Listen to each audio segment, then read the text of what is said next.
በድራማዊ ክስተት የታጀበው የአሜሪካ የነጻነት ፕሮጀክት መቋረጥ በትራምፕ አስተዳደርና በፔንታጎን መካከል እርስ በርሳቸው የሚቃረኑ አስተያየቶችን ለማስተናገድ ተገዷል። በፕሬዝዳንት ትራምፕ ብዙ የተባለለት የአሜሪካ ወዳጅ ሀገር ስለሆኑ በኢራን የጥቃት ኢላማ የሆኑ የባህረ ሰላጤውን ሀገራት በተስፋ ብርሃን ያጥለቀለቀው የነጻነት ፕሮጀክት መቋረጥ ጥያቄን አስነስቷል። ጥያቄው ከኢራን በተሰነዘረ የቀይ መስመር መግለጫዎችና ከሚሳኤል ጥቃት የመነጨ ወይስ ስትራቴጂካዊ ማፈግፈግ የሚል ሆኗል። በእርግጥም ኢራን አሜሪካ ጀምራ ያቋረጠችው በሆርሙዝ በኢራን ታግደው የሚገኙ መርከቦችን በአሜሪካ ጦር አጅቦ የማስወጣት እቅድ የሆነው የነጻነት ፕሮጀክት በኢራን በኩል እንደ ተኩስ አቁም ስምምነት መጣስ እመለከተዋለሁ ማለቷ ለፕሮጀክቱ መቋረጥ ምክንያት ይመስላል። በሌላ በኩልም ትራምፕ የአጋር ሀገራትን በጦርነቱ አንሳተፍም የማለት ጽኑ አቋም ለመቀልበስ ያሰቡት እንደታሰበው አለመሆኑን ያመላክታል። ኢራን በምስራቁ ዓለም ዲፕሎማሲያዊ ግንኙነቷን መጨመር ለአሜሪካ ፕሮጀክቱን ላልተወሰነ ጊዜ አቋርጫለሁ መግለጫ አስተዋጽኦ ምን ድረስ ነው? በትራምፕ አስተዳደርና በፔንታጎን መካከል ስለተቋረጠው የነጻነት ፕሮጀክት እርስ በርሳቸው የሚጣረዙ መግለጫዎችስ ከምን የመነጩ ናቸው? የሚለውና ተያያዥ ጉዳዮችን በዓለም አቀፍ ትንታኔ ዘገባችን እንመለከተዋለን። አበረ ስሜነ ነኝ።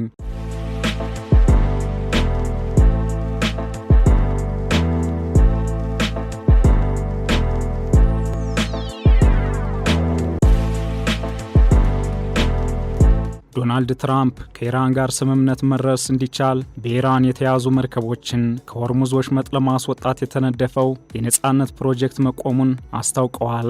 ነገር ግን በኢራን ወደቦች ላይ የተጣለው እገዳ አሁንም እንደሚቀጥል ገልጸዋል። የትራምፕ ድንገተኛ የዕቅድ ለውጥ በማህበራዊ ትስስር ገጻቸው ላይ ሰፍሯል። ትራምፕ ጦርነቱን ለማስቆም ከኢራን ጋር ስምምነት ለማጠናቀቅ ለሚደረገው ጥረት ቦታ ለመስጠት ፕሮጀክቱ ለአጭር ጊዜ መቆሙን ገልጸዋል። ትራምፕ ሰኞ ዕለት የተጀመረውን የነጻነት ፕሮጀክት የመቋረጡን ውሳኔ ያሳለፉት በፓኪስታንና በሌሎች ሀገራት ጥያቄ መሰረት መሆኑን አስፍረዋል። እንደ ፕሬዝዳንቱ አስተያየት ከሆነም በኢራን ላይ በተካሄደው ዘመቻ ወቅት የተገኘው ከፍተኛ ወታደራዊ ስኬት አንዱ ምክንያት ነው። እንዲሁም ከኢራን ተወካዮች ጋር የተሟላና የመጨረሻ ስምምነት ለማድረግ ከፍተኛ እድገት መኖሩ ከግምት ውስጥ ገብቷል። ይህ የትራምፕ አስተያየት ከውጭ ጉዳይ ሚኒስቴርና ከወታደራዊ መሪዎች አስተያየት ጋር የሚቃረን መሆኑም ጥያቄን ፈጥሯል። ወታደራዊ መሪዎችና የአሜሪካ የውጭ ጉዳይ ሚኒስትር ማርኮ ሩቢዮ በመካከለኛው ምስራቅ የተኩስ አቁም ስምምነት አሁንም እየቀጠለ መሆኑን ተናግረዋል።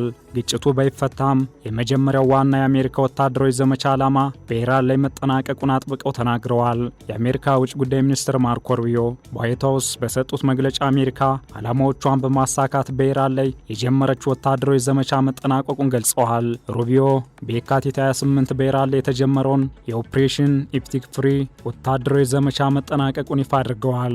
ሚኒስትሩ አሜሪካ የዘመቻው ዓላማዎቿን ማሳካቷን ይህም ብቻ ሳይሆን የሰላም መንገድን መምረጧን ገልጸዋል። ፕሬዝዳንት ትራምፕ ከስምምነት ላይ መድረስ እንደሚፈልጉም ተናግረዋል። ሩቢዮ አሜሪካ ሰኞ ዕለት አዲስ የጀመረችው የነጻነት ፕሮጀክት ዘመቻ ዓላማ የሆርሙዝ ወሽመጥን ማስከፈት እንደነበር ተናግረዋል። ይህ አነስተኛ መጠን ያለው ዘመቻ ከመጀመሪያው ወታደራዊ ዘመቻ የተለየ መሆኑን የተናገሩት ሩቢዮ አሜሪካ ካልተተኮሰባት በስተቀር ወታደራዊ ምላሽ እንደማትሰጥ አረጋግጠዋል።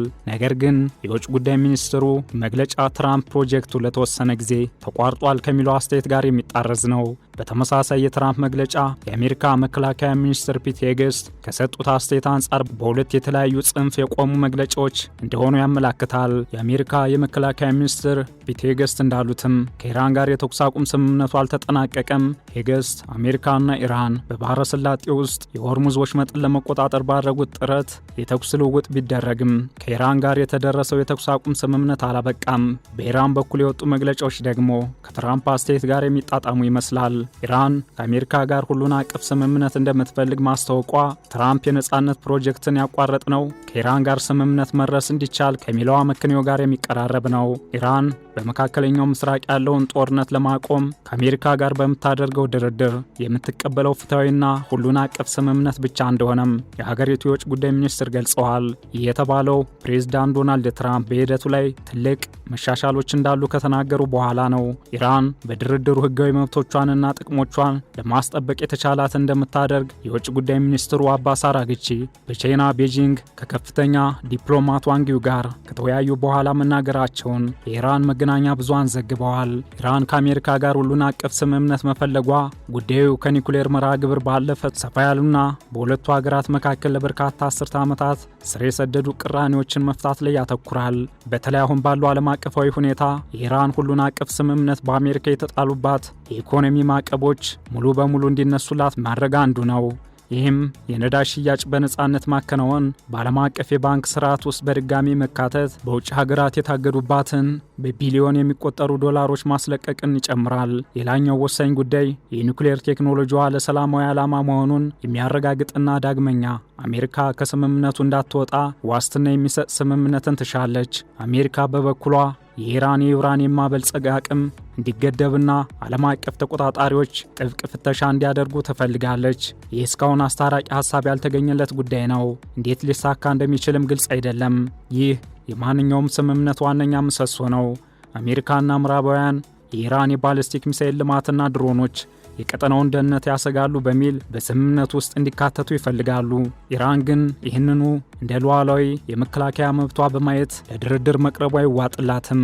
ኢራን በመካከለኛው ምስራቅ፣ በየመን፣ በሊባኖስ፣ በሶሪያና በኢራቅ ካሉ ታጣቂ ቡድኖች ጋር ያላትን ግንኙነት እንድትቀንስ ወይም ድጋፏ እንድታቆም የሚጠይቅ ነጥብ በኢራን ሁሉን አቀፍ ስምምነት ፍላጎት ውስጥ ሊካተትም ይችላል። ኢራን ወደፊት የሚመጡ የአሜሪካ አስተዳደሮች ከሚደረጉ ስምምነቶች በቀላሉ እንዳይወጡ ህጋዊ ወይም ፖለቲካዊ ዋስትና ትፈልጋለች። የኢራን ሁሉን አቀፍ ስምምነት መፈለግ ኢኮኖሚያዊ ህልውናዋን ለማረጋገጥ ያለመ ነው። አሜሪካ ደግሞ የቀጠናውን ደህንነትና የኒኩሌር ስጋትን ለመቀነስ ትፈልጋለች። ሆኖም በሁለቱ ወገኖች መካከል ያለው ከፍተኛ ለመተማመን ስምምነቱን ተግባራዊ ለማድረግ ትልቅ እንቅፋት ሆኖ ቆይቷል። የኢራን ከአሜሪካ ጋር ሁሉን አቀፍ ስምምነት ለማድረግ እንደምትፈልግ ያስታወቀችውም ትራምፕ በሆርሙዝ በኢራን ታግደው የሚገኙ መርከቦችን ለማስወጣት የተነደፈው የነጻነት ፕሮጀክት ለተወሰነ ጊዜ መራዘሙን ከገለጹ በኋላ ነው። ይህም በሁለቱ ወገኖች መካከል ስምምነት የማድረግ ብርቱ ፍላጎት እንዳለ የሚያመላክት ነው። ወዲህ ደግሞ የነጻነት ፕሮጀክት የተቋረጠው ለተወሰነ ጊዜ ነው መባሉ ዳግም ተግባራዊ ተደርጎ ኢራንን ለወታደራዊ ጥቃት የሚያነሳሳ እንዳይሆን ስጋት አለ። ኢራን በምስራቁ ዓለም ዲፕሎማሲያዊ ግንኙነቷ መጨመር ለአሜሪካ ፕሮጀክቱ ላልተወሰነ ጊዜ አቋርጫለው መግለጫ ጫና ያሳደረም ይመስላል። ኢራን ከቻይና ጋር ያደረገችው ውጤታማ ውይይት የሰላም በሮች እንዲከፈቱ ካለው እድል ባለፈ ለአሜሪካ ሴራ የተጠነሰሰበት ውይይት የመሆን እድልም አለው። በትራምፕ አስተዳደርና በፔንታጎን መካከል ስለተቋረጠው የነጻነት ፕሮጀክት እርስ በርሳቸው የሚጣረሱ መግለጫዎችም ስምምነት እድል መስጠት ያስፈልጋል ከሚለው የትራምፕ አስተያየት ጀርባ ጊዜ መግዛት ፍላጎት እንዳለ ያመላክታል። ከቀናት በኋላ የሚጠናቀቀው የተኩስ አቁም ስምምነት ለኢራን የሁሉን አቀፍ ስምምነት መፈለግና አሜሪካ የነጻነት ፕሮጀክትን ማቋረጥ መጨረሻው ምን ይሆናል ለሚለው መልስ ይሰጣል። ዓለም አቀፍ ትንታኔ ዘገባውን ስናዘጋጅ ዘ ኢንዲፔንደንት፣ ዘ ጋርዲያን እና አልጀዚራን በዋቢነት ተጠቅመናል።